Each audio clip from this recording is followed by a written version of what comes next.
الحمد لله نحمده ونستعينه ونستغفره ونؤمن به ونتوكل عليه ونعوذ بالله من شرور أنفسنا ومن سيئات أعمالنا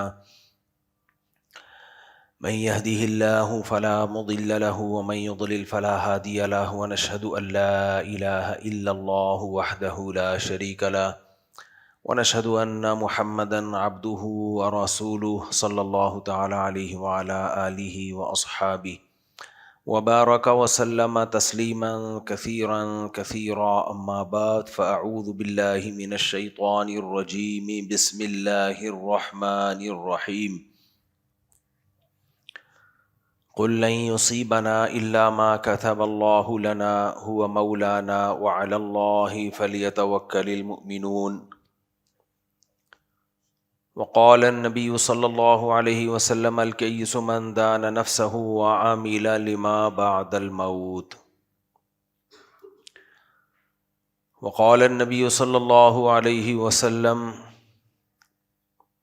من كانت الدنيا همه جعل الله فقره بين عينيه وفرق عليه شمله ولم يأته من الدنيا إلا ما قدر له ومن كانت الآخرة همه جعل الله غناه في قلبه وجمع له شمله وأتته الدنيا وهي راغمة۔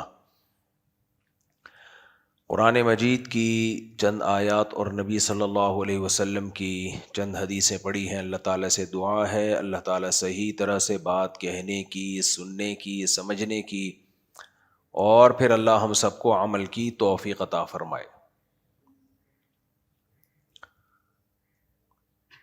میں نے جو حدیث پڑھی، نبی صلی اللہ علیہ وسلم نے ارشاد فرمایا من کانت الآخرۃ ہمہ جعل اللہ غناہ فی قلبہ، جو اپنی اصل فکر آخرت کو بنا لیتا ہے اللہ اس کے دل میں غنا پیدا کر دیتا ہے۔ غنا کسے کہتے ہیں؟ غنی کا لفظ آپ نے سنا ہوگا، عربی میں مالدار کو غنی کہا جاتا ہے، جس کے پاس پیسہ ہو اسے غنی کہتے ہیں، اردو میں مالدار کہتے ہیں۔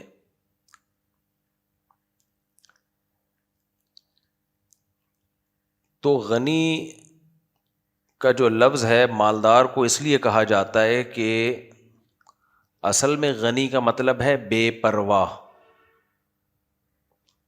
ایک لفظ ہوتا ہے لاپرواہ اور ایک ہوتا ہے بے پرواہ، دونوں میں فرق ہے۔ بے پرواہ ہونا عیب نہیں ہے، برائی نہیں ہے، بلکہ ایک اچھی صفت ہے۔ لاپرواہ ہونا سست لوگوں کا کام ہے۔ جو بچہ گھر میں کام نہیں کر کے دیتا، چیزوں کا خیال نہیں کرتا، ہم اسے کہتے ہیں لاپرواہ ہے۔ لاپرواہی، جس کو لوگ آج کل کہتے ہیں لاپرواہی، اردو کا تو بیڑا غرق ہوا ہے نا۔ یہ لاپرواہی نہیں ہے، یہ لاپرواہی ہے۔ لاپرواہی کو کہ لفظ کے استعمال میں بھی لاپرواہی برتی جاتی ہے۔ خیر، اردو کا جنازہ ہے، ذرا دھوم سے نکلے۔ دنیا میں چھوٹی چھوٹی زبانوں کی لوگوں نے حفاظت کی ہوئی ہے۔ ہماری اتنی بڑی زبان ہے، انڈیا، پاکستان، بنگلہ دیش، پورے میں جس کو ہندی بھی وہی ہے، اردو بھی وہی ہے، ایک ہی چیز ہے، ٹوپی ڈرامہ کیا ہوا ہے، ہندی اردو الگ الگ نام دے کے۔ بھی انگریز اپنا منجن بیچ کے چلا گیا اور ہم ابھی تک اسی منجن کو سنبھال کے رکھا ہوا ہے۔ اس نے اردو زبان کو توڑنے کے لیے نا، ایک ہندو جو اردو بول رہے ہیں اس نے بولا ہندی بولو اس کو، مسلمان جو اردو بول رہے ہیں اس نے بولا اس کو اردو بولو، تو منجن بیچ کے چلا گیا۔ ہم ابھی تک اسی منجن میں تقسیم ہوئے ہیں کہ یہ ہندی ہے یہ اردو ہے۔ تو خیر یہ تو ایک الگ بحث ہے، وہی اردو ہے وہی ہندی ہے، وہی اس کو ہندی بول لو اس کو اردو بول لو۔ ہے اتنی بڑی زبان لیکن دو ٹکڑوں میں کر کے بیڑا ہی غرق کر دیا اس نے۔ ہندو اس کو کسی اور رسم الخط میں لکھ لیتے ہیں، ہم اس کو عربی رسم الخط میں لکھ لیتے ہیں۔ خیر، تو اتنی بڑی زبان ہے لیکن آپ دیکھو کیسی بے پرواہی برتی جا رہی ہے اس زبان سے۔ اچھا خیر، تو بے پرواہ ہونا الگ چیز ہے، لاپرواہ ہونا الگ چیز ہے۔ لاپرواہ کا مطلب تو یہ ہے کہ کنڈی نہیں لگاتا رات کو سونے سے پہلے، دکان میں تالا نہیں ڈالتا، گائے کے بچے کو کھلا چھوڑ دیتا ہے۔ میں تو وہ لاپرواہی کی باتیں کروں گا نا جو ہمارے گھر میں ہو رہی ہیں۔ گائے کے بچے کو آپ کھلا چھوڑ دیں، وہ سارا دودھ پی لے گا۔ خیر، تو پڑھائی میں دلچسپی نہیں لیتا، اپنے مستقبل کی فکر نہیں ہے، یہ سب چیزیں کہلاتی ہیں لاپرواہی۔ لاپرواہی بہت بڑا عیب ہے، اتنا بڑا عیب ہے کہ اگر یہ کسی شخص کی انفرادی زندگی میں ہو تو وہ تباہ و برباد ہے۔ یہ جو صدر میں اتنی بڑی آگ لگی،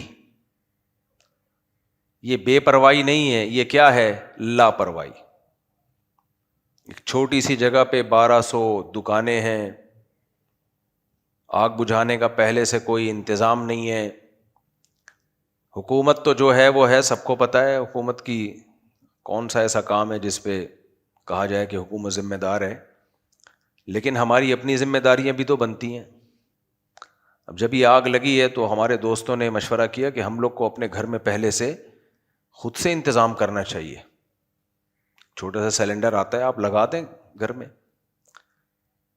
تو ہم سب اجتماعی سطح پہ بے پرواہ ہیں۔ تو یہ بے پرواہی جب کسی شخص کی انفرادی زندگی میں ہوتی ہے تو جس معاملے میں بے پرواہی برتے گا، فطرت انتقام لے گی اس سے۔ فطرت بہت ظالم ہے، نہیں چھوڑتی، نہ کسی دیندار کو چھوڑتی ہے نہ کسی کافر کو چھوڑتی ہے۔ یہ لاپرواہی، بے پرواہی نہیں، لاپرواہی۔ اور بے پرواہی کا کیا مطلب ہے؟ استغنا، غنا۔ غنا کسے کہتے ہیں؟ جیسے مالدار آدمی کو ضرورت نہیں ہوتی کہ ایک آدمی کا اپنا بزنس چل رہا ہو، کروڑوں روپے کا، اربوں روپے کا، دنیا بھر میں ہو، اسے یہ پرواہ نہیں ہوتی کہ جمشید کا تعلق اس کے ساتھ اچھا ہے یا برا ہے، وہ اسے کوئی مالی نقصان پہنچا رہا ہے کہ نہیں پہنچا رہا، کیونکہ اس کے پاس اتنا ہے کہ اسے لوگوں کی ضرورت نہیں ہے، وہ بے پرواہ ہے۔ اللہ کی صفت ہے غنی، وہ بے پرواہ ہے، اسے کسی کی پرواہ نہیں ہے، کیونکہ وہ کسی کا محتاج نہیں ہے۔ تو غنا اچھی صفت ہے۔ غنا کا مطلب یہ ہے کہ آپ کسی کے محتاج نہیں ہیں، سر اٹھا کے جیتے ہیں۔ یہ تو شریعت چاہتی ہے، اسلام چاہتا ہے، ہر عزت دار آدمی سر اٹھا کے جینا چاہتا ہے۔ کیا خیال ہے؟ آپ کسی کے محتاج نہیں ہیں۔ تو چونکہ اکثر مالدار لوگ دوسروں کے محتاج نہیں ہوتے، اس لیے مالداروں کو غنی کہا جاتا ہے۔ لیکن اصل میں غنی مالدار کو نہیں کہنا چاہیے، اصل میں غنی جو کسی کا محتاج نہ ہو۔ تو یہ غریب بھی ہو سکتا ہے۔ کیسے ہو سکتا ہے؟ اس کے دل میں غنا ہو، وہ اپنے آپ کو تھوڑے سے بھی بہت مالدار سمجھتا ہو، وہ سمجھتا ہو کہ میری ضرورت ہے ہی اتنی۔ مجھے ایک مثال سے بات سمجھاتا ہوں۔ ایک آدمی کو 2 وقت کھانے کی روٹی ملتی ہے، اور ملتی بھی صرف روٹی اور دال ہے۔ اس کا خیال یہ تھا کہ میرے لیے ایک ٹائم کی روٹی بھی کافی ہے، اور خالی دال ملے تو بھی کافی ہے، روٹی کی بھی ضرورت نہیں ہے۔ تو اس کو ایک کے بجائے 2 ٹائم کی مل جائے، اور ایک ٹائم پہ روٹی کے بجائے پراٹھا مل جائے، وہ تو خوشی سے پاگل ہو جائے گا کہ نہیں ہو جائے گا؟ کیا خیال ہے؟ تو اس کے دل میں جو خوشی ہوگی، وہ اپنے آپ کو دوسروں کا محتاج نہیں سمجھے گا، وہ سمجھے گا کہ میری جتنی ضرورت تھی خدا نے مجھے اس سے زیادہ دے دیا ہے۔ تو اس پہ اتنا خوش ہو رہا ہوگا کہ بھائی بہت مل گیا۔ اور ایک آدمی وہ ہے جسے کروڑوں اربوں روپے ملے ہوئے ہیں، لیکن وہ یہ سمجھ رہا ہے کہ یہ کم ہے، میری 10 دکانیں ہیں، 11 ہونی چاہیے، 11 دکانیں ہیں 20 ہونی چاہیے، 20 دکانیں ہیں 40 ہونی چاہیے، مجھے صدر بھی مجھے ہی ہونا چاہیے، وزیر اعظم بھی مجھے ہی ہونا چاہیے، اگلے 5 سال کے لیے بھی بولو مجھے ہی ہونا چاہیے، میں 15 سال پورے کر کے جاؤں گا، پھر اگلے 5 سال کے لیے مزید مجھے ہی ہونا چاہیے، پھر اس کے بعد مجھے ہی ہونا چاہیے. وہ اسی میں ڈپریشن میں کبھی اس کے پاؤں پکڑ رہا ہے, کبھی ادھر جا کے چاپلوسی, کبھی اس کا مال کھا رہا ہے, کبھی اس کا حق دبا رہا ہے, کبھی جھوٹ بول رہا ہے, کبھی سچ بول رہا ہے. تو کیا مطلب, یہ لوگوں کا محتاج ہے یا نہیں ہے؟ اور جو کچھ اللہ نے اسے دیا ہوا ہے اس پہ اس کو قناعت نہیں ہے. تو شریعت کی نظر میں یہ دوسرا غریب ہے. پہلا کیا ہے؟ غنی ہے. پہلا کیا ہے؟ غنی. حضرت مولانا یعقوب نانوتوی رحمہ اللہ تعالی کی تنخواہ بڑھانے کا وقت آیا. انہوں نے مدرسے کی انتظامیہ نے کہا کہ آپ کی تنخواہ بہت کم ہے, تو ہم چاہتے ہیں تھوڑی سی بڑھا دیں. تو انہوں نے فرمایا ما کانا فی نفسی یعقوب حاجتن الا قضاہا. قرآن کی آیت یہ ہے, ما کانا حاجتن ما کانا الا حاجتن فی نفسی یعقوب قضاہا. یعقوب علیہ السلام نے جب اپنے بیٹوں کو مصر بھیجا تو سارے خوبصورت لمبے لمبے قداور بیٹے تھے اور 11 بیٹے. تو اتنے خوبصورت 11 بیٹے جب ایک دروازے سے داخل ہوں گے تو حضرت یعقوب علیہ السلام کو خطرہ ہوا کہ کوئی نظر نہ لگ جائے. لوگ بولیں گے اتنے گبلو جوان خوبصورت بڑے بڑے 11 کے 11, یہ کون ہے بھائی خوش قسمت باپ. تو ان کو تھوڑا خطرہ ہوا کہ نظر نہ لگ جائے, تو اپنے بچوں سے کہا لا تدخلوا من باب واحد, مصر شہر میں جب داخل ہو تو ایک دروازے سے داخل مت ہونا, مختلف دروازوں سے داخل ہونا. 2 ادھر سے چلے جائیں, 2 ادھر سے چلے جائیں, 2 ادھر سے. نظر سے بچنے کا اہتمام کیا انہوں نے. اب چونکہ نظر سے بچنے کا اہتمام صورتاً یہ توکل کے خلاف لگتا ہے دیکھنے میں, کہ آپ اللہ پہ اعتماد نہیں کر رہے, آپ الگ الگ دروازوں سے بھیج رہے ہو. تو اس اشکال کا جواب یعقوب علیہ السلام نے خود دیا, حالانکہ کسی نے آپ سے سوال پوچھا نہیں تھا. اس سے پتہ چلتا ہے کہ کہیں بدگمانی کا موقع ہو نا تو آپ کو خود ہی اس کو کلیئر کرنا چاہیے. آپ پہ اگر انگلی اٹھ سکتی ہے تو یہ نہیں کہ لوگ آپ پہ آ کے اعتراض کریں گے پھر آپ جواب دو گے. کہیں خطرہ ہو کہ لوگ بدگمان ہو سکتے ہیں, خود ہی کلیئر کر دو اس کو. ہمارے یہاں ہو کیا رہا ہے, خطرہ ہوتا ہے بدگمان ہوں گے, لوگ آ کے پوچھتے ہیں تو الٹا غصہ ہو جاتے ہیں کہ تم کون ہوتے پوچھنے والے, تم کیوں پوچھ رہے ہو. یعنی یہ فرض کر لیا کہ میں اتنا نیک ہوں کہ مجھے بہت نیک سمجھو, مجھ سے پوچھنے کی بھی اجازت نہیں ہے کسی کو. اتنا نیک مارکیٹ میں, اور اگر نیک ہوتا نا تو یہ تکبر سے اتنا کھوپڑی خراب نہ ہوتی. یہ کبر ہے, پوچھ لیا تو کیا ہو گیا بھائی, آپ بتا دو کہ بھائی یہ ہے. آج کل تواضع نہیں ہے تکبر ہے, اس کا لیبل اس کو تواضع کہا. تواضع آج کل اس کو کہتے ہیں یوں یوں کر کے بیٹھا ہوا, بس یہ تواضع تھوڑی ہے, یہ تو اسٹائل ہے. تواضع بھی دل کی کیفیت کا نام ہے. آپ اپنے آپ کو بہت نیک سمجھ رہے ہو, کیوں سمجھ رہے ہو بھائی, تم بھی انسان ہو جیسے سارے انسان ہیں. روٹی کھاتے ہو, بیت الخلاء جاتے ہو, گھنٹوں گھنٹوں بیٹھتے ہو وہاں جا کے. تو تبھی مولانا اشرف علی تھانوی کہتے تھے, لوگ میرے پاس آتے ہیں بیعت کر کے, کہتے ہیں ہمیں بھی بزرگ بننا ہے. فرمایا انسان کے بچے بن جاؤ, بزرگ بننے کی ضرورت نہیں ہے. بس فرمایا بزرگ بننے کا ہر ایک کو شوق ہوتا ہے, انسان بننے کا لوگوں کو شوق نہیں ہوتا. اچھے انسان بنو, بس اسی کو بزرگ بولتے ہیں. مارکیٹ میں بزرگ مل رہے ہیں نا عجیب ٹائپ کے. جو بزرگ ہوتا ہے اس میں تواضع ہوتی ہے. پہلے بزرگوں کی طرف سے خلافت ملتی تھی نا تواضع دیکھ کے, کہ یہ میرا مرید ہے, اس میں تواضع ہے, عاجزی ہے, انکساری ہے, اللہ کا خوف ہے, وہ خلیفہ ہوتا تھا. آج کل خلیفے کا کھوپڑا جو آؤٹ ہوتا ہے وہ سمجھتا ہے کہ میں خلیفہ ہوں تو میں کوئی الگ سی فلم ہوں. سب انسان ہیں, انسان کے بچے بن کے. مجھے بہت غصہ آتا ہے جو تکلف والے لوگ ہیں نا, میری بنتی نہیں ہے بالکل بھی. سیدھے سیدھے رہو جیسے ساری دنیا رہتی ہے. تو بھلک سے تم کوئی نئی مخلوق ہو کیا, بزرگ ہے تو کیا کریں, تمہارا بچا ڈالیں ہم. ہمیں عزت دینی ہے اپنے ماں باپ کو, جو ہم سے بڑے ہیں علماء, رسپیکٹ سے ملنا ہے ان سے, بس. سارے بڑے ہمارے لیے کیا ہیں, اور جو آپ کے پیر و مرشد ہیں ان کو زیادہ رسپیکٹ دو, لیکن ہے وہ بھی انسان بھائی. کہاں سے کہاں بات چلی گئی بیچ میں, یہ قیام و طعام جو آتا رہتا ہے نا. ہاں مولانا یعقوب، وہ میں قرآن کا واقعہ سنا رہا تھا کہ یعقوب علیہ الصلاۃ والسلام پیغمبر تھے، اپنے بیٹوں کو انہوں نے کہا کہ مختلف دروازوں سے داخل ہو. تو ابھی اشکال ہونے لگا، آپ اللہ کے پیغمبر ہو کہ بھی اللہ پہ توکل نہیں کر رہے، نظر سے بچنے کا اہتمام کر رہے ہو. بھائی نقصان ہونا ہوگا تو ویسے ہی ہو جائے گا، نہیں ہونا ہوگا تو نہیں ہوگا.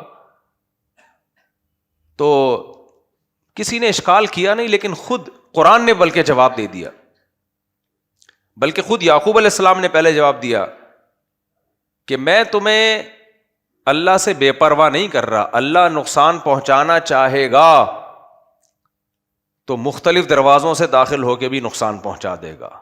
ما اغنی عنکم من اللہ شیئا، میں اللہ سے نہیں بچا رہا، اللہ سے نہیں لڑ رہا ہوں. اور اگر اللہ بچانا چاہے گا سارے ایک گیٹ سے داخل ہوگے تو بھی کچھ نہیں ہوگا. ایسا نہیں ہے کہ میں اللہ پہ توکل نہیں کر رہا، بلکہ ما کانا الا حاجتن فی نفس یعقوب قضاها، یعقوب علیہ السلام کے دل میں ایک حاجت تھی کہ احتیاط کرنے میں کیا جا رہا ہے، بھئی جانا تو ہے ہی، مختلف دروازوں سے چلے جائیں تو کیا جا رہا ہے اس میں. تو ایک دل میں ایک خلش تھی، جو کہتے ہیں نا بھائی میری چھٹی حص کہہ رہی ہے یار احتیاط کر لو، تو کیا جا رہا ہے، اس راستے سے نہیں گزرنا چاہیے، ادھر سے چلے جاؤ. حالانکہ اس راستے پہ بھی کوئی خطرہ نہیں ہے، لیکن ایک زندگی بھر کا ایک غم رہے گا کہ کاش ہم یوں کر لیتے، یوں نہ کرتے. تو یعقوب علیہ السلام کے بارے میں قرآن کہتا ہے ما کانا الا حاجتن فی نفس یعقوب، یہ صرف یعقوب علیہ السلام کے دل میں ایک خواہش تھی کہ پوری ہو جائے، تو انہوں نے اس کو پورا کر لیا. لیکن ان کا اصل اعتماد کس پر تھا؟ اللہ پر. تو قرآن کی آیت یاد رہے گی، ما کان الا حاجتن فی نفس یعقوب قضاها، یہ محض ایک احتیاطی تدبیر تھی جو دل میں ایک خیال پیدا ہوا، انہوں نے کہا ایک خیال ہے اس کو پورا کر لو تاکہ دل کیا ہو جائے، مطمئن ہو جائے. تو یہ محض ایک حاجت تھی یعقوب علیہ السلام کے دل میں جس کو انہوں نے پورا کر لیا، بس اس سے زیادہ اس کی حیثیت کچھ نہیں تھی. تو مولانا یعقوب نانوتوی کے مدرسے نے ان کو کہا ہم آپ کی تنخواہ بڑھانا چاہتے ہیں، شاید آپ کی ضرورتیں پوری نہیں ہو رہی. تو انہوں نے جواب میں قرآن کی آیت پڑھی، ما کانا فی نفسی یعقوب حاجتن الا قضاها، یعنی قرآن کی آیت نہیں پڑھی، اس جیسے الفاظ کہے. اور کیا مطلب؟ حاجت کے لفظ کو مؤخر کر دیا، یعقوب کے لفظ کو پہلے لے آئے. کیا مطلب؟ ما کان فی نفسی یعقوب حاجتن، بھائی یعقوب کے دل میں جتنی بھی حاجتیں ہیں قضا وہ پوری کر چکا ہے، مزید کسی حاجت کو پورا کرنے کی ضرورت نہیں ہے.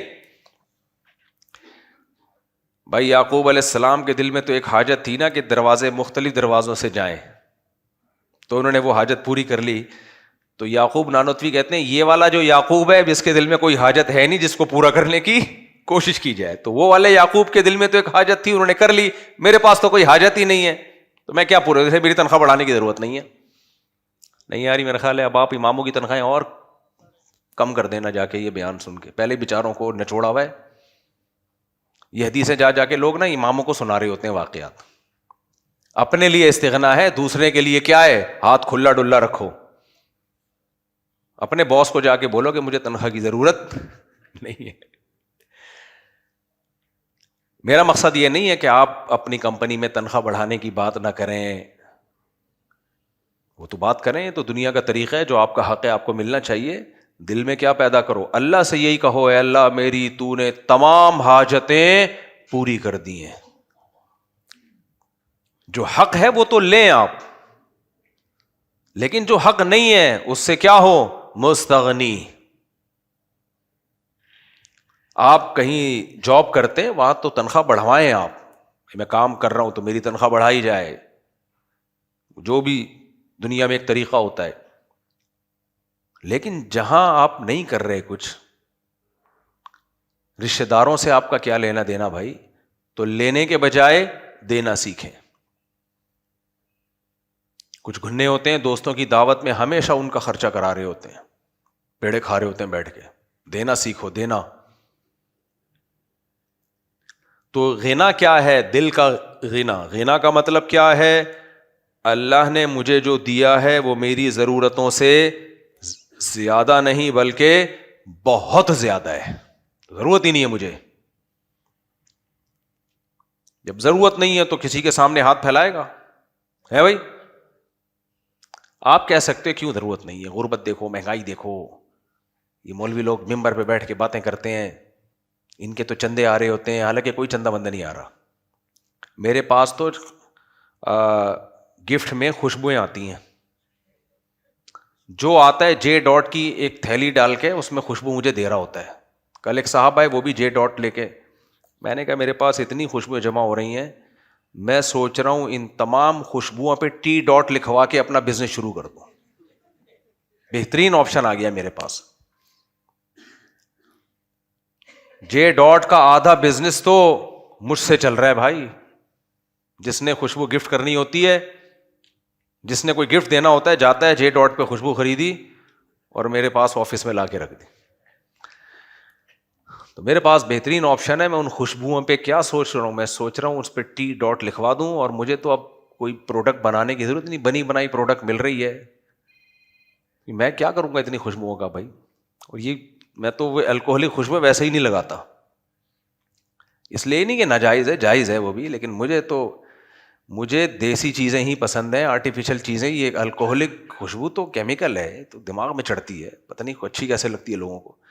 کہیں الکوہلک خوشبو لگی میں جا کے تھوڑی دیر میں دماغ چکرانے لگتا ہے. آرگینک خوشبوئیں آپ دیکھو، چنبیلی ہے، گلاب ہے، امبر ہے، خس ہے، اوریجنل عود ہے. آج کل اوریجنل عود نہیں آ رہا، جو اوریجنل عود ہے آپ دیکھو دماغ معطر ہو جاتا ہے. گھنٹوں بیٹھے رہو گے کچھ نہیں ہوگا. رات کی رانی کی خوشبو دیکھی ہے نا؟ کبھی سر میں درد ہوتا ہے اس سے؟ ہے کیونکہ آرگینک ہے. تو دیسی کھایا کرو.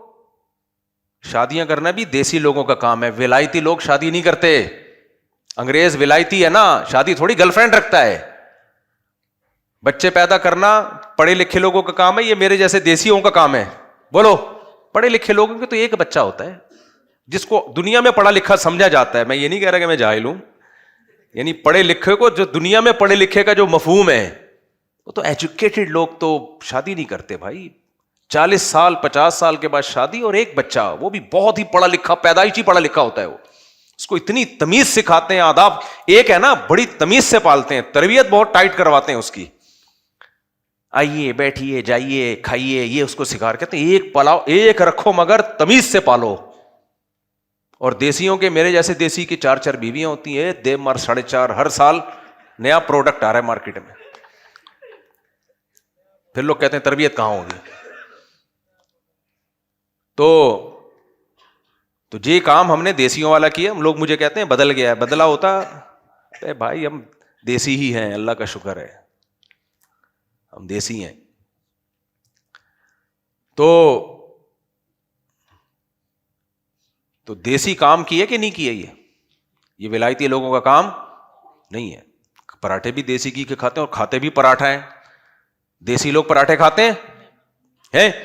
دیسی لوگ پراٹھا نہیں کھاتے، دیسی لوگ بریڈ کھاتے ہیں. اب تو ڈبل روٹی کہنا بھی چھوڑ دیا انہوں نے. اب کیا کہتے ہیں؟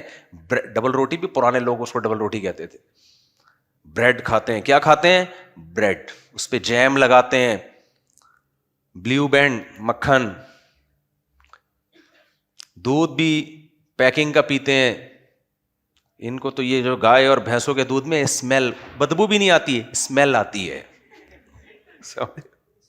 کیا آتی ہے ان کو؟ اسمیل. خیر یہ تو بڑے قصے ہیں.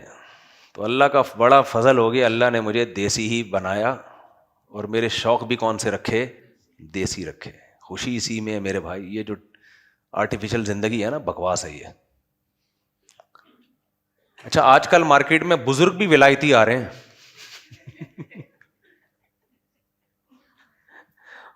دیسی بزرگ تو تواضع ہوتی ہے اس میں یار، بیچارہ چلتا ہے پھرتا ہے بیٹھتا ہے. اب جو مارکیٹ میں بزرگ آ رہے ہیں، چند بڑے بزرگوں کو چھوڑ کے میں کون، میری کیا اوقات، لیکن جو 2 نمبر ہی ہیں وہ لوگ ان کو 1 نمبر سمجھ رہے ہوتے ہیں. ان کے چلنے کا اسٹائل دیکھو. دلہن کو جب رخصت کر کے نا پرانے زمانے میں لے کے جاتے تھے، کیسے خراما خراما چل رہی ہوتی تھی، شرم کی وجہ سے چلا نہیں جاتا تھا. گردنیں دیکھ لو. ایک بزرگ کو میں جانتا ہوں، ہر وقت اس کی خانقاہ کے باہر موٹے موٹے دمبے، بکرے بھی نہیں، اور اس کی اپنی گردن بھی ماشاء اللہ اتنی موٹی ہے. میں نے کہا یہ بزرگ ہے یار,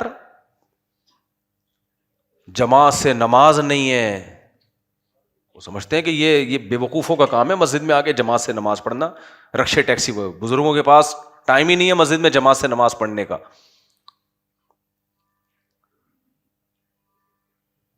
کھائے جا رہے ہیں, لنگر چل رہے ہیں صبح و شام. ان کے مریدوں کی گردنیں بھی اتنی کولیسٹرول کے ڈبے بن چکے ہیں.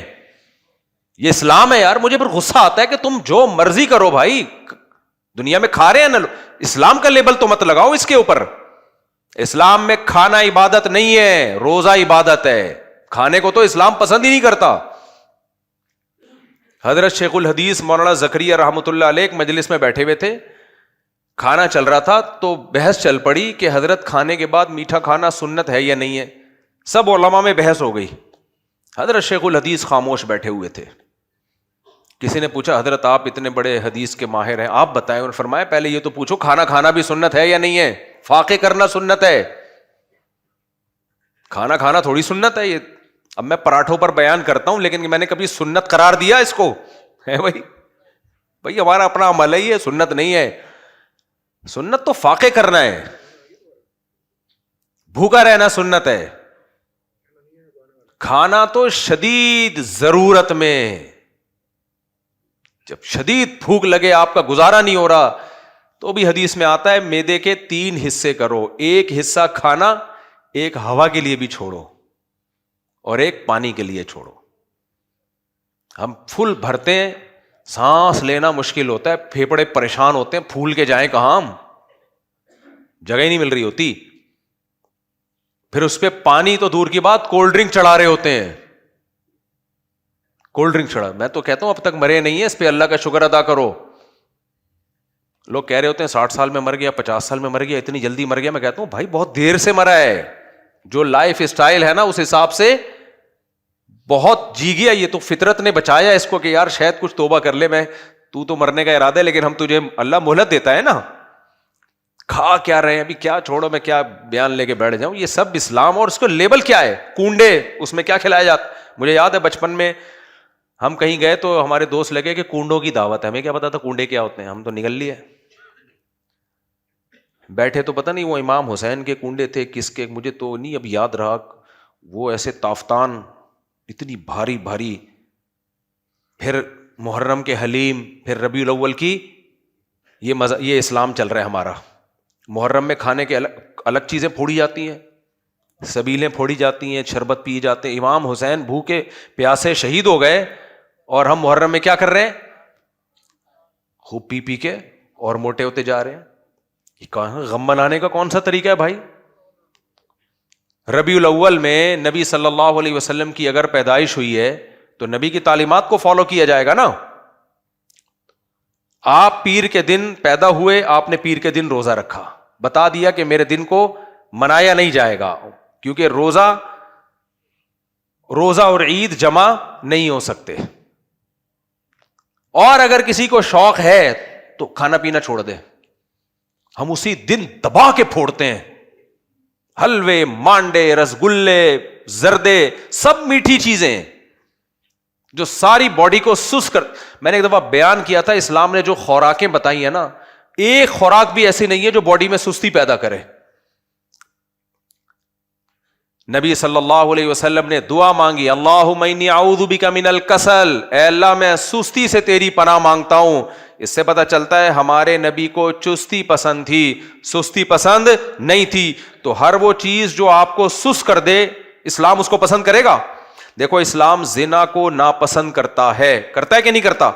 اس لیے اسلام نے کہا زنا کے قریب بھی مت جاؤ, کیونکہ جب زنا حرام ہے تو ہر وہ چیز جو زنا کے قریب لے کے جائے وہ بھی کیا ہے, حرام. لہذا آپ نے فرمایا آنکھیں بھی زنا کرتی ہیں, کان بھی زنا کرتے ہیں, زبان بھی زنا کرتی ہے, یعنی غیر عورت سے کو دیکھو بھی مت, اس سے دلچسپی مت لو, اس کی باتوں کو مت سنو. یہ تمام چیزیں زنا کے قریب لے کے جاتی ہیں.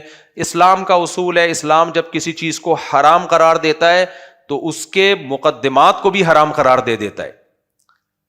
عورت جب طلاق ہو جائے, طلاق بائن ہو یا شوہر مر جائے, عدت میں ہوتی ہے تو عورت سوگ منائے گی, زینت اختیار نہیں کرے گی کیوں؟ اس لیے کہ ایک وجہ تو یہ کہ شوہر کی نعمت چھن گئی، اس سے سوگ منائے وہ. دوسری ایک بڑی وجہ کیا ہے کہ اس دوران اس کے لیے نکاح حرام ہے.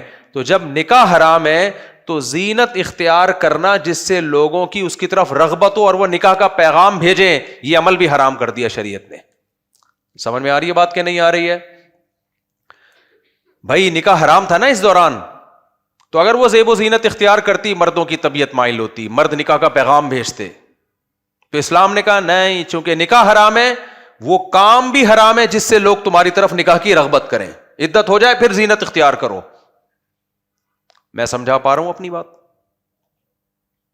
یعنی اسلام جب کسی چیز کو ناجائز قرار دیتا ہے تو وہ ہر اس کام سے بھی روک دیتا ہے جو اس ناجائز کی طرف لے کر جائیں.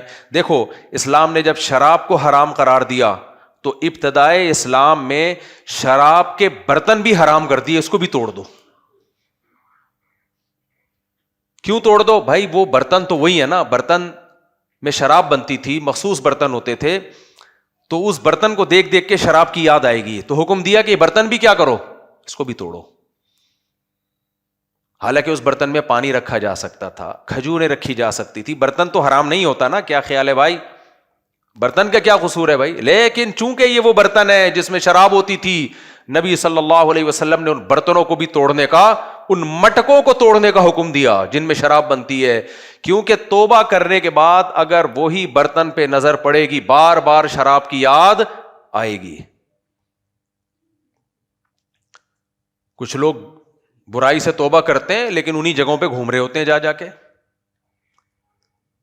تو اس سے ہمیں ایک بات پتہ چل گئی کہ اسلام جب کسی چیز کو حرام قرار دیتا ہے تو اس حرام کی طرف لے جانے والے راستوں کو بھی بین کر دیتا ہے. اب اصول سمجھ میں آ گیا کہ نہیں آیا؟ اب ہم آتے ہیں، اسلام میں سستی حلال ہے یا حرام ہے؟ اسلام کو سست آدمی پسند ہے یا چست؟ نبی نے چستی سے پناہ مانگی ہے یا سستی سے؟ تو اس سے پتہ چلتا ہے کہ ہر وہ چیز جو آپ میں سستی پیدا کرے وہ بھی نبی اور اسلام کو پسند. یار اتنے سست ہو کہ نہیں ہے کہ جملہ تمہارے منہ سے نہیں نکل رہا، نہیں ہے تو بول دیا کرو نا. تو اسلام نے جب سستی کو ناپسند کیا ہے تو ہر وہ چیز جو آپ کی باڈی میں سستی پیدا کرے اسلام اس کو بھی ناپسند کرے گا کہ نہیں کرے گا؟ اسلام میں صحت پسندیدہ ہے یا بیماری؟ صحت، کیونکہ نبی صلی اللہ علیہ وسلم نے ہمیں بہت ساری چیزیں بتائیں جن میں ہماری صحت ہے. اگر بیماری اسلام میں پسندیدہ ہوتی تو نبی وہ بتاتے کہ یہ کھایا کرو اس سے بیمار ہو جاؤ گے. کیا خیال؟ نبی نے بتایا کلونجی میں ہر بیماری سے شفا ہے، ترغیب دی نا کلونجی کی، شہد کی، وغیرہ وغیرہ. تو اس لیے کہ شفا پسندیدہ چیز ہے. ہاں بیماری اگر اللہ کی طرف سے ہو تو آزمائش ہے، اس میں صبر کرنے کا حکم ہے. آپ نے فرمایا المؤمن القوی احب الی اللہ من المؤمن الضعیف، صحت مند مومن، طاقتور مومن اللہ کو کمزور سے زیادہ محبوب ہے. تو اس سے پتہ چلتا ہے اسلام میں طاقت، قوت، صحت، چستی، یہ ساری چیزیں کیا ہیں؟ پسندیدہ ہیں. سمجھتے ہو کہ نہیں سمجھتے؟ تو جب پسندیدہ ہیں تو اب مجھے بات بتاؤ، میٹھا کھانے سے چستی آتی ہے یا سستی؟ بولتے کیوں نہیں؟ سستی آتی. تو میٹھا کھانا پسندیدہ ہو سکتا ہے؟ کھانا زیادہ کھانے سے چستی آتی ہے یا سستی؟ تو کیسے اسلام پسند کر سکتا ہے لڈو پھوڑنے کو میرے بھائی؟ لوگ کہتے ہیں حدیث میں آتے ہیں نبی کو حلوہ پسند تھا، وہ حلوہ یہ حلوہ نہیں تھا، وہ میٹھا پسند تھا جو کھجور یا شہد نیچرل ہے، وہ بھی بہت تھوڑی مقدار میں، اور وہ بھی بھوک میں، شدید ترین بھوک میں کھجوریں کھانے کا میٹھا. یہ تو ضرورت ہے انسان کی، اتنی کیلوریز تو چاہیے نا انسان کی باڈی کو. میٹھا تو نیچر ہے، انسان ہر انسان کو پسند ہے، لیکن کون سا میٹھا؟ اسلام دین فطرت ہے، وہ میٹھے پہ پابندی تھوڑی لگائے گا جتنی آج کل کیٹو ڈائٹ والے ڈاکٹروں نے لگا دی ہے. تو پاگل ہوئے ہوئے. ایک ڈاکٹر کہہ رہے ہیں میٹھا نہ کھائیں، میٹھا نہ. میں یوٹیوب پہ بہت میڈیکل سائنس کی ویڈیوز بہت دیکھتا ہوں. ایسا میٹھے کو پابندی لگائی ہے نا، یا تو کوئی شوگر کا مریض ہو یا کوئی الگ سے کوئی اس کو یہاں پر اسپیڈ بریکر بنانے ہو اپنے، تو ایک الگ بات ہے. نارمل آدمی جو ہے وہ میٹھا انسان کی فطرت ہے، تو بالکل اس کو وہ کہہ رہے ہیں کہ میٹھے میں دودھ پہ بھی پابندی لگا دی کہ اس میں بھی تھوڑا سا میٹھا ہوتا ہے. کتنا سا میٹھا ہوتا ہے دودھ میں یار، تو اتنا بھی نہیں ڈاکٹروں کو فری کرایا کرو، نارمل رہنا چاہیے انسان کو، انسان کا بچہ بن کے.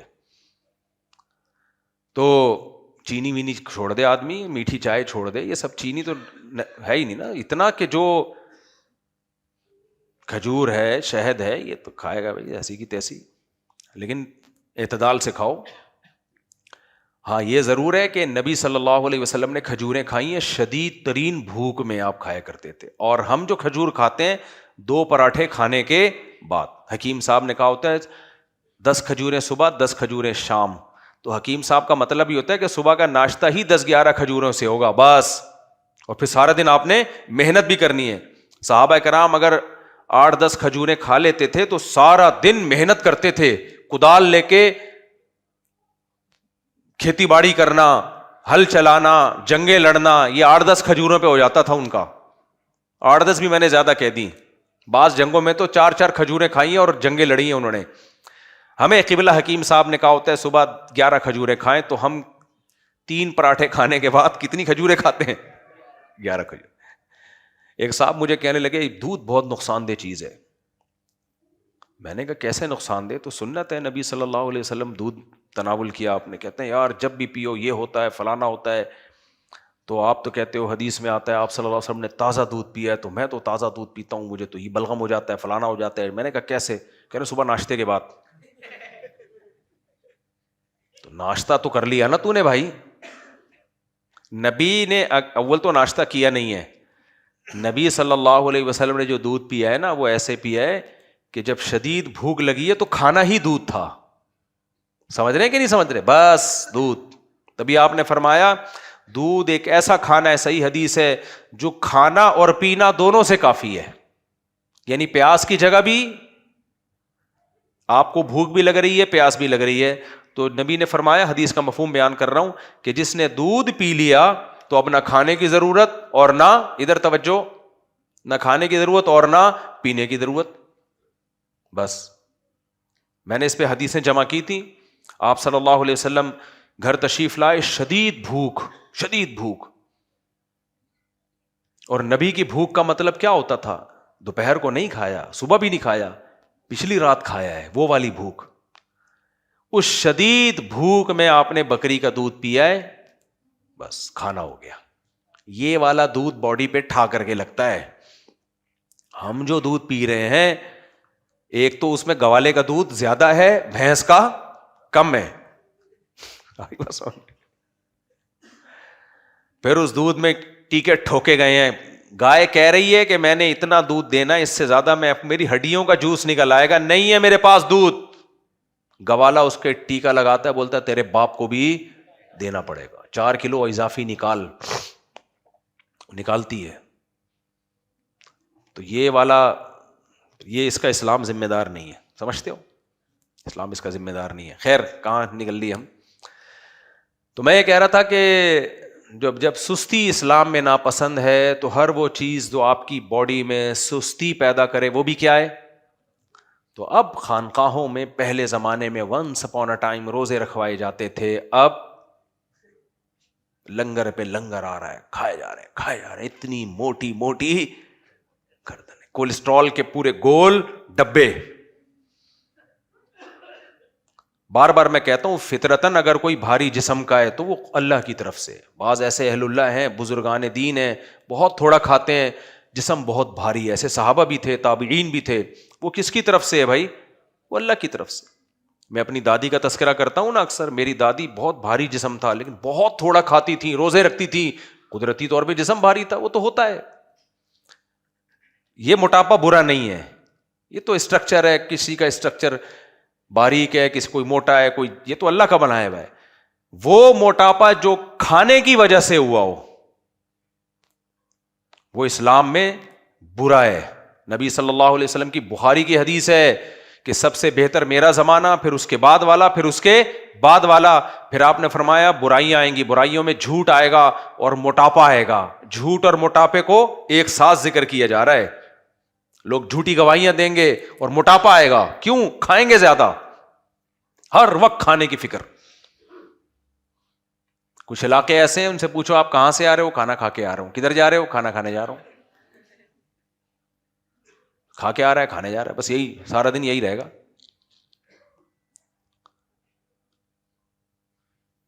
تو وہ میں بتا رہا تھا خانقاہ ان کے پیر صاحب ماشاء اللہ گول، جماعت سے نماز کی توفیق نہیں، بکرے دمبے پھوڑتے رہتے ہیں بیٹھ کے. مریدین بھی ماشاء اللہ سر اور گردن کا فرق ختم، پتہ ہی نہیں چل رہا گردن کہاں ختم ہو رہی ہے اور کھوپڑی کہاں سے شروع ہو رہی ہے، پتہ ہی نہیں چل رہا. تو بھائی ٹھیک ہے، ان کی انڈیویجول لائف ہے، ہر شخص کی اپنی لائف ہوتی ہے، کھائے پیے. کس نے وہ بولے گا مفتی صاحب تم سے پیسے لے کے تھوڑی کھا رہے ہیں، تو ٹھیک ہے، مذہب کا لیبل مت لگاؤ اس کے اوپر. اس کے اوپر یہ نہیں کہو حضرت جی ایسے نہیں ہو سکتے. صحیح ہے نا؟ حضرت جی ہوتے روزے رکھتے، کم کھاتے. تو نبی صلی اللہ علیہ وسلم کی خوراکیں میں جلدی سے بتا کے پھر میں اپنے اصل ٹاپک کی طرف آتا ہوں. ہمارے نبی نے گندم کے بجائے کیا کھایا ہے؟ جو. بتاؤ گندم سے، جو سے موٹاپا آتا ہے یا گندم سے؟ گندم سے آتا ہے. ہمارے نبی کی خوراک زیادہ کیا تھی؟ جو، وہ بھی بغیر چھنا آٹا، چھلکے کے ساتھ. میٹھے میں ہمارے نبی نے کھجور کا استعمال کیا ہے، اس میں فائبر بہت ہے. اور ہمارے نبی صلی اللہ علیہ وسلم کی جو علامتیں پچھلی کتابوں میں لکھی ہوئی ہیں کہ وہ پیغمبر ہوں گے، ان میں ایک علامت یہ بھی گوشت کھانے والے، ویجیٹیرین نہیں ہوں گے. کیا ہوں گے؟ گوشت. تو گوشت کھانا بھی ایک طرح سے ہمارے مذہب کا حصہ ہے.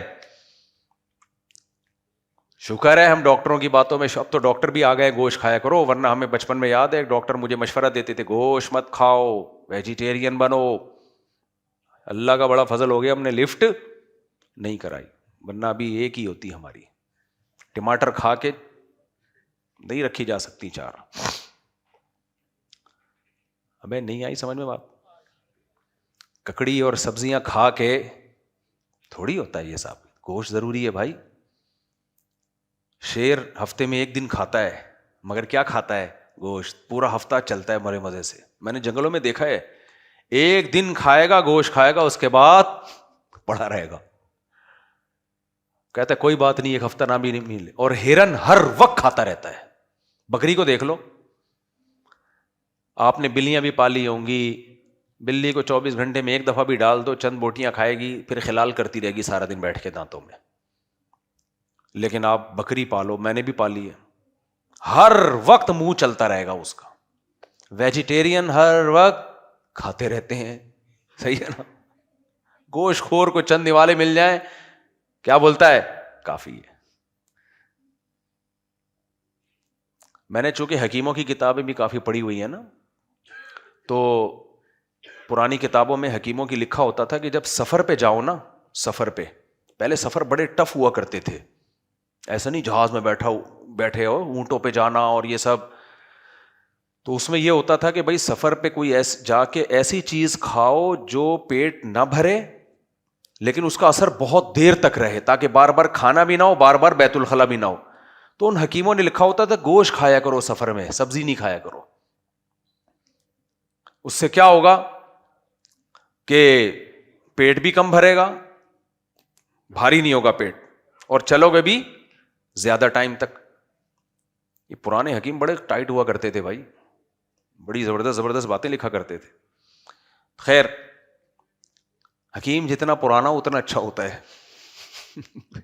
حکیم جو ہے نا، جو لیٹسٹ مارکیٹ میں حکیم آ رہے ہیں نا، یہ ہم پہ تجربے کر کے سیکھ رہے ہیں ابھی. اس لیے حکیم جب بھی کوئی بوڑھا ہوگا تو میں اسی پہ اعتماد کرتا ہوں. جوان حکیم وہ ابھی تجرباتی، وہ ابھی قبرستان بھریں گے، اس کے بعد جا کے ان کو پتہ چلے گا کہ کیا کرنا ہے. خیر، تو میں یہ عرض کر رہا تھا کہ استغنا ہاں، ما کانا فی نفس یعقوب الا حاجتن قضاها. یعقوب نانوتوی رحمۃ اللہ نے کیا فرمایا؟ بھائی میری ساری حاجتیں اللہ نے پوری کر دی ہیں. میرے شیخ حضرت مفتی رشید احمد صاحب رحمہ اللہ تعالیٰ کا بھی یہی معمول تھا. جتنا پیسہ آتا تھا حضرت تھوڑا سا رکھ کے گیس بجلی کا بل دیا اور گھر کا ضروری خرچہ, اور اس میں وہ خرچے میں خوراک کو سب سے زیادہ میرے شیخ نے اپنا گھر نہیں بنایا, حالانکہ بہت مالدار تھے. انہوں نے کہا مسافر خانہ ہے, نکلنا ہے یہاں سے. کھانا بہت اچھا کھاتے تھے, زیادہ نہیں, اچھا. اسلام میں زیادہ کھانا نہیں ہے, کوالٹی کو فوکس کرو بھائی. ہمارے حضرت کا ناشتہ سیب, ہاف بوائل انڈے, بادام اور بھنے ہوئے چنے, یہ ناشتے ہوتے تھے ان کے. ایک دفعہ میں رات کو گیا تو وہ کھا رہے تھے جو چکن کا پیس ہوتا ہے نا, چیسٹ پیس, تناول فرما رہے تھے. بہت تھوڑا کھاتے تھے لیکن بڑا خاندانی, اور 80 سال میں ماشاءاللہ فٹ فاٹ, پیٹ کمر سے چپکا ہوا تھا. اور فرماتے تھے ان کے لیے رشتہ آیا دوسری شادی کے لیے, کچھ جوان لڑکی عاشق ہو گئی تھی. حضرت نے انکار کر دیا. پھر فرمایا کہ میں نے انکار اس لیے نہیں کیا کہ میں بوڑھا ہو گیا ہوں, میں بالکل جوان ہوں, بالکل جوان. فرمایا میں نے انکار اس لیے کیا ہے, وہ دوسری شادی کے قائل نہیں تھے. وہ کہتے تھے علماء اگر 2 شادیاں کریں گے تو دین کی خدمت کون کرے گا. وہ ان کا خیال یہ تھا کہ مسائل میں پڑ جائیں گے. ان کو کیا پتا کہ انہی کا اپنا شاگرد ایسا نالائق نکلے گا کہ اس کی دین کی خدمت ہی یہی ہوگی. تو آپ کہہ سکتے ہیں آپ نے اپنے پیر صاحب کی رائے سے اختلاف کیوں کیا؟ بھائی اس لیے اختلاف کیا, پیر صاحب سے ہم بیعت ہوئے تھے اسلام پہ چلنے کے لیے, ٹھیک ہے نا. تو ہمارے پیر نے ہمیں سکھایا کہ اسلام کو فوکس کرو. یہ تو میری ذاتی رائے ہے, 2 شادیاں نہیں کرنی چاہیے, ذاتی رائے ہے. اسلام تھوڑی, اسلام تو یہ 4 کیا کہتا ہے. پیر کا مطلب یہ نہیں ہوتا کہ اس کی ہر بات پتھر پہ لکیر ہے, یہ خوب سمجھ لو, یہ ہم نے بڑوں سے ہی سیکھا ہے. پیر کا مطلب یہ ہوتا ہے کہ آپ کا مینٹور ہے, آپ میں اگر کوئی خرابی ہے تو آپ اس کو بتائیں تاکہ وہ آپ کی ٹیوننگ کرے. کوئی برائی ہے آپ کے اندر, اس سے استغنا سیکھیں, دنیا کی محبت ختم کریں, اس کے ساتھ بیٹھ کر دنیا کے مسافر خانہ ہونا سمجھیں, اس سے تواضع سیکھیں. باقی شرعی مسائل میں قرآن و سنت ہے, کسی کی ذاتی رائے کا اعتبار نہیں ہے. یہ ان کی رائے تھی کہ بھائی اس سے مسائل کھڑے ہوتے ہیں. تو ہم نے بعد میں غور کیا کہ شادی کرنے سے بھی مسائل ہوتے ہیں, یقیناً نہ کرنے سے مسائل زیادہ ہو رہے ہیں سوسائٹی میں. آج لوگ مولانا شریف تھانوی رحمۃ اللہ علیہ کی تحریریں میرے پاس بھیجتے ہیں کہ حضرت مولانا شریف تھانوی نے دوسری شادی کی تو بیچارے پریشان ہو گئے. کسی نے پوچھا حضرت آپ نے دوسری شادی کر کے 2 شادیوں کا دروازہ کھول دیا. فرمایا کھول نہیں دیا, بند کر دیا. جو میرے حالات, مجھ پر جو مسائل کھڑے ہوئے ہیں نا, اس سے مجھے اندازہ ہو گیا نہیں کرنی چاہیے. لوگ مجھے بھیج رہے ہوتے ہیں. تو میں کہتا ہوں اگر حکیم الامہ حضرت مولانا اشرف علی تھانوی موجود ہوتے تو ہم ان کی خدمت میں عرض کرتے حضرت 2 شادیوں کے بعد بھی مسائل ہیں, لیکن نہ کرنے میں مسائل زیادہ ہیں پوری امت کے. تو مولانا اشرف تھانوی بھی اپنی بات سے رجوع کر لیتے انشاءاللہ. سمجھتے ہو کہ نہیں سمجھتے؟ پیر کو فالو کرنا الگ چیز ہے, پیر پرستی الگ چیز ہے. تو پیر پرست علماء دیوبند نہیں ہوتے, کسی اور مسلک میں ہوتا ہوگی پیر پرستی, ہم لوگ کیا نہیں ہیں. سمجھتے ہو؟ ابھی جو میرے لیٹسٹ پیر ہے حضرت مفتی عبدالرحیم صاحب, وہاں بھی ہم پیر پرست, ان کو پتہ بھی ہے. وہ کہتے ہیں قرآن و سنت کو فالو کرنا ہے, وہ تو صاف ہمیں بتاتے ہیں جہاں میری بات آپ کو لگے قرآن و سنت کے خلاف ہے نہیں ماننا. تو یہ والے پیر بھی مارکیٹ سے شارٹ چل رہے ہیں نا, سمجھتے ہو؟ تبلیغ میں لوگ وقت لگاتے ہیں, وہاں تبلیغ والے کیا کہتے ہیں, مسائل کس سے سیکھنا ہے؟ علماء سے. وہ بھی یہ کہہ سکتے تھے کہ اپنے علاقے کے جو تبلیغ کے پیر ہیں مسئلے بھی ان سے پوچھو. نہ بھائی, وہ کام کے نظام کو چلانے کے لیے وہ پیر ہیں, شرعی مسائل کے لیے کون ہے؟ وہ تو مفتیان کرام ہیں, علماء کرام ہیں. ہم رجال و نحن رجال. امام ابو حنیفہ کا مشہور قول ہے کہ میں مسئلہ سب سے پہلے قرآن سے دیکھتا ہوں, قرآن میں نہ ملے تو حدیث سے, وہاں اپنی رائے کو چھوڑ دیتا ہوں. قرآن کے مقابلے میں اپنی رائے نہیں لے کر آتا, حدیث کے مقابلے میں اپنی رائے نہیں لے کر آتا.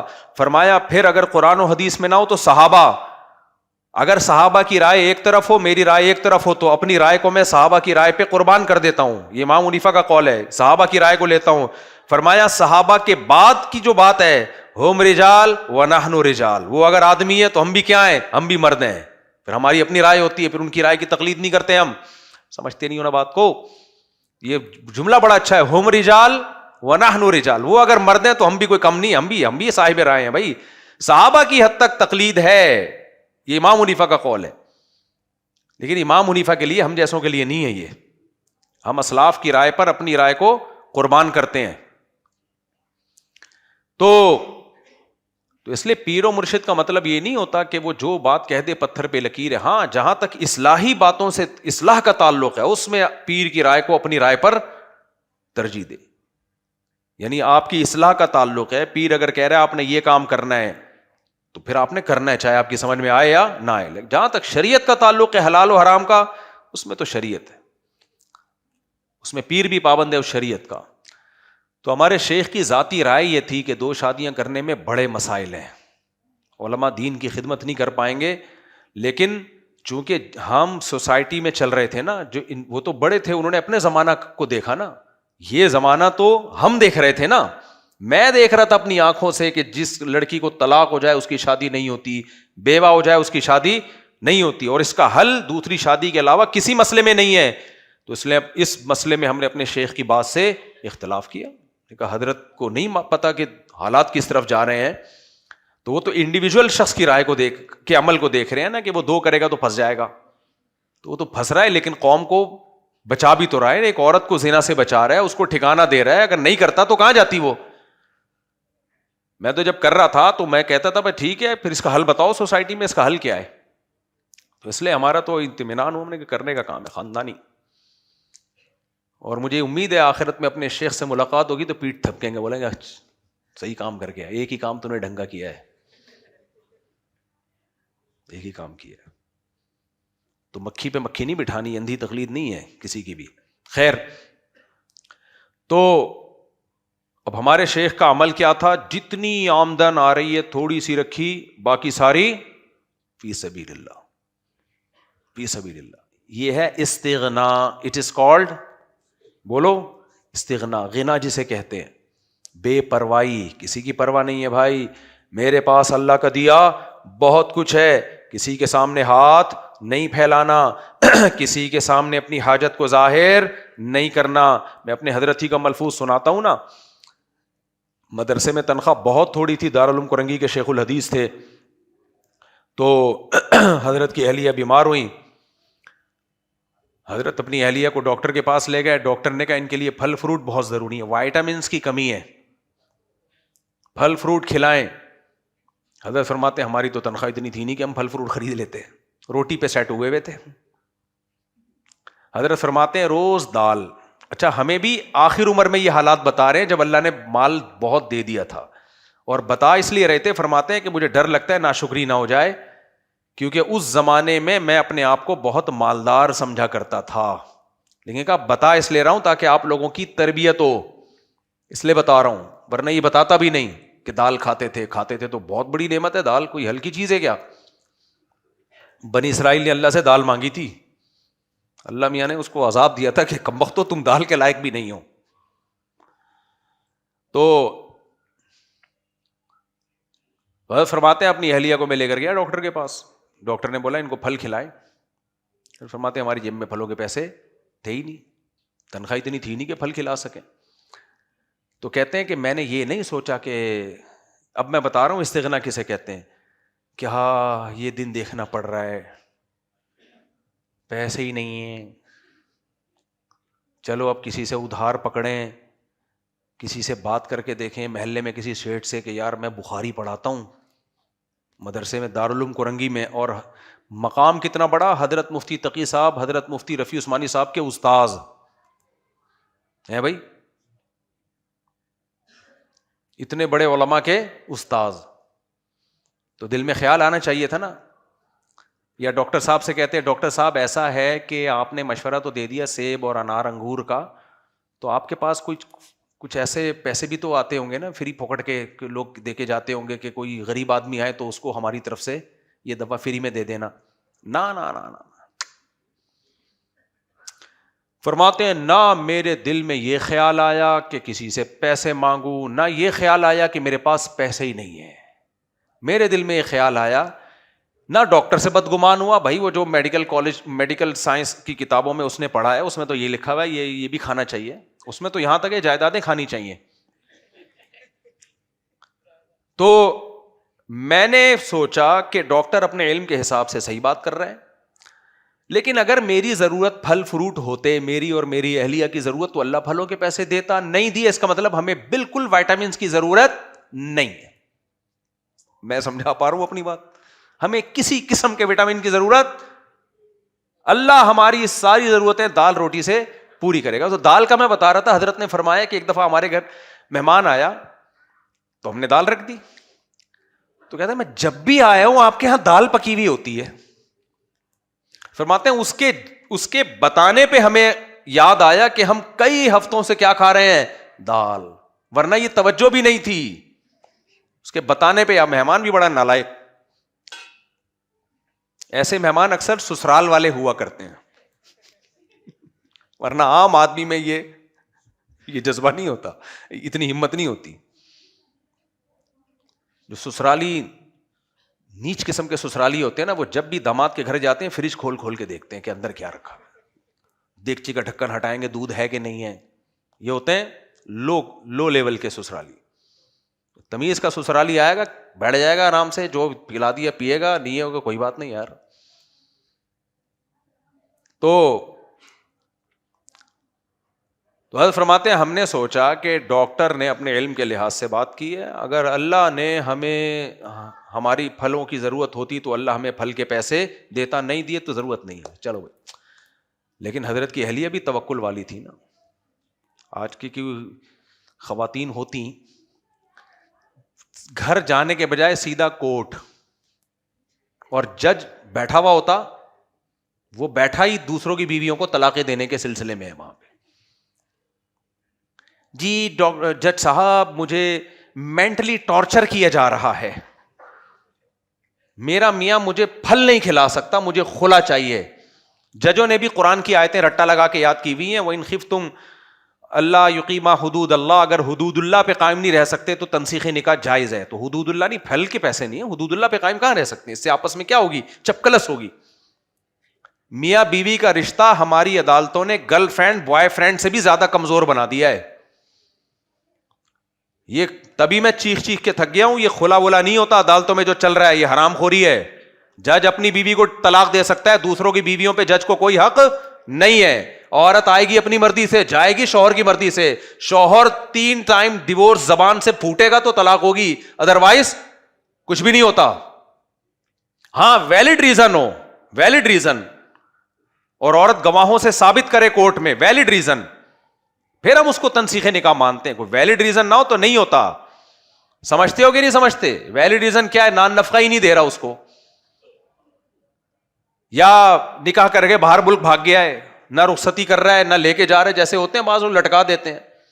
یہ ویلڈ ریزن ہے. ایسے نہیں ہو سکتا کہ کوئی بھی عورت اٹھ کے چلی جائے کورٹ میں مجھے میاں پسند نہیں ہے، یہ نہیں ہوتا. اس پہ تو میں ججوں سے بحث کر چکا ہوں. خدا کے لیے تم لوگ پہلے ہی تمہارے اعمال پتہ نہیں اتنے اچھے ہیں نہیں ہیں، کیوں اپنے لیے جہنم کی آگ خرید رہے ہو یار؟ وکیلوں کو میں سمجھاتا رہتا ہوں، کیونکہ تم نے اگر اس کو خلا دلایا، وہ جہاں شادی کرے گی وہ زنا ہوگا. کسی کی بیوی سے اسلام میں نکاح جائز نہیں ہے، حرام کاری ہے، وہ زنا ہے. تو حضرت کی اہلیہ بھی توکل والی تھی. انہوں نے کہا بھائی ٹھیک ہے، اللہ نے میرے میاں کو پیسے دیے. یہ بھی نہیں کہ چلو بیگم اب دونوں مل کے جاب کرتے ہیں. یہ بھی آج کل ایک لبرل لوگوں میں بڑی مصیبت آ گئی. اکیلے میں گزارا نہیں ہوتا، اکیلے میں گزارا نہیں ہوتا. دونوں کو بھائی دیکھیں مہنگائی ہے، دونوں مل کے ایکچولی جب اسٹرگل کریں گے، انگلش میں ٹھش پش بھی لگا رہے ہوتے ہیں یہ ساتھ میں نا، ایکچولی دونوں مل کے جب اسٹرگل کریں گے تو پھر سوسائٹی میں ہم اچھے طریقے سے سروائیو کر سکتے ہیں. میرے دوستوں کو میرے حالات بتائیں، لوگ کہتے ہیں مولوی بڑا کما رہا ہے نا پیسے، اس لیے ایسی بڑی بڑی باتیں کر رہا ہے کہ گھر والوں کو جاب مت کراؤ. بھائی میرے حالات میرے دوستوں کو پتہ ہے کہ میں نے کن حالات میں بھی اپنے گھر والوں کو جاب نہیں کرنے دی. 3 بیگمات میں نے رکھی ہیں اتنی تھوڑی تنخواہ میں کہ آپ کو بتاؤں آپ بے ہوش ہو جاؤ یہاں پہ، اتنی تھوڑی تنخواہ میں. اور بچے بھی اس وقت میرے 10 یا 11 تو تھے. گھر والوں نے کہا ہمیں پڑھانے کے لیے جاب کر رہے تھے. میں نے کہا نو،